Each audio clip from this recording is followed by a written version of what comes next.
অনেক বড় breaking news. টি-20 বিশ্বকাপের আগে অস্ট্রেলিয়া দলের জন্য খুবই খারাপ খবর। অস্ট্রেলিয়াকে লাগলো অনেক বড় ঝাটকা।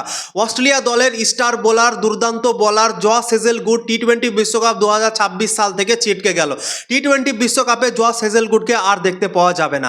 আগে থেকেই প্যাট কামিন্স রুল আউট হয়ে গেছে এই টি-20 বিশ্বকাপে, সেও নেই, চোটের জন্য খেলতে পারবে না।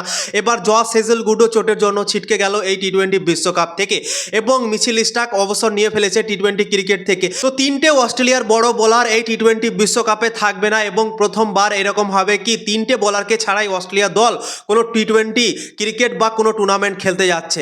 তো তিনটে বড় বোলারকে অস্ট্রেলিয়া দল পাবে না এই টি-20 বিশ্বকাপে, এবং অনেক বড় ঝাটকা ভাই, অনেক বড় ঝাটকা। কেননা অস্ট্রেলিয়া দলের যে বোলিং অ্যাটাক, সেই বোলিং অ্যাটাকটা এই তিনজন না থাকাতে কতটা কমজোর হতে পারে তোমরা একবার ভাবতে পারো, ঠিক আছে।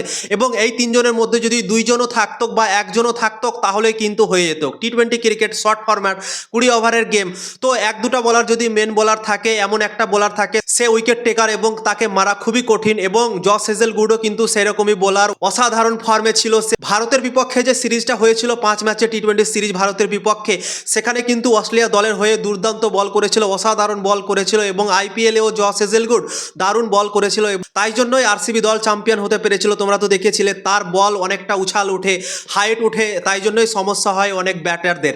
এবং সেই জশ হেজেলউড চোটের জন্য পুরোপুরিভাবে ছিটকে গেল। 5-6 দিন আগে খবর এসেছিল কি জশ হেজেলউড হয়তো শুরুর দিকে কিছু ম্যাচগুলো মিস করতে পারে, লাস্টের দিকে যে ম্যাচগুলো হবে সেই ম্যাচগুলোতে হয়তো সে ফিরে আসতে পারে, কামব্যাক করতে পারে অস্ট্রেলিয়া দল থেকে। কিন্তু আজকে খবর বেরিয়ে গিয়েছে পুরোপুরিভাবে রুলড আউট জশ হেজেলউড। তো অস্ট্রেলিয়া দল একদম নতুন বোলিং অ্যাটাক নিয়ে টি-20 বিশ্বকাপে খেলতে চলেছে। অস্ট্রেলিয়া ক্রিকেট বোর্ড এখন পর্যন্ত ঘোষণা করেনি কি জশ হেজেলউডের রিপ্লেসমেন্ট কে হবে। শোনা যাচ্ছে কি সিন অ্যাবট তার জায়গায় নিয়ে নিতে পারে, কেননা সিন অ্যাবটকে দলে রেখেছে অস্ট্রেলিয়া দল। দু একদিন আগে জশ হেজেলউডের খবর এসেছিল কি শুরুর ম্যাচগুলোতে থাকবে না, এবং তাই জন্যই সিন অ্যাবটকে রাখা হচ্ছে স্কোয়াডে। কিন্তু এখন যে রুলড আউট হয়ে গিয়েছে, এখন পর্যন্ত কিন্তু অস্ট্রেলিয়া দল ক্লিয়ার করেনি কি জশ হেজেলউডের জায়গাটা নেবে কে। শোনা যাচ্ছে, এরকম দেখে বোঝা যাচ্ছে কি শুরুর ম্যাচগুলোতে যেহেতু সিন অ্যাবটকে দলে রেখেছিল, স্কোয়াডে রেখেছিল, তো আমার মনে হয় সিন অ্যাবট কি নিতে পারে জশ হেজেলউডের জায়গাতে। পুরোপুরিভাবে একটা নতুন বোলিং অ্যাটাক নিয়ে নামতে চলেছে অস্ট্রেলিয়ার দল এই টি-20 বিশ্বকাপে। যে নতুন বোলারগুলো খেলবে সেই নতুন বোলারগুলোও কিন্তু ভালো পারফরম্যান্স করতে পারে, কিন্তু তাদের তো কোনো অনুভব নেই বা তাদেরকে কোনো গ্যারেন্টি দেওয়া যাবে না কি তারা ভালো করেই দেবে, ঠিক আছে। কিন্তু যে বোলারগুলো রুলড আউট হয়ে গেল চোটের জন্য, খেলতে পারবে না, প্যাট কামিন্স, জশ হেজেলউড, এরা ভালো পারফরম্যান্স করবে আমাদের ভরসা থাকতো। কিন্তু এরা দুজন না থাকাতে, নতুন একটা বোলিং অ্যাটাক থাকাতে তাদের ওপর ভরসাই হবে না কি এরা ভালো বল করতে পারবে।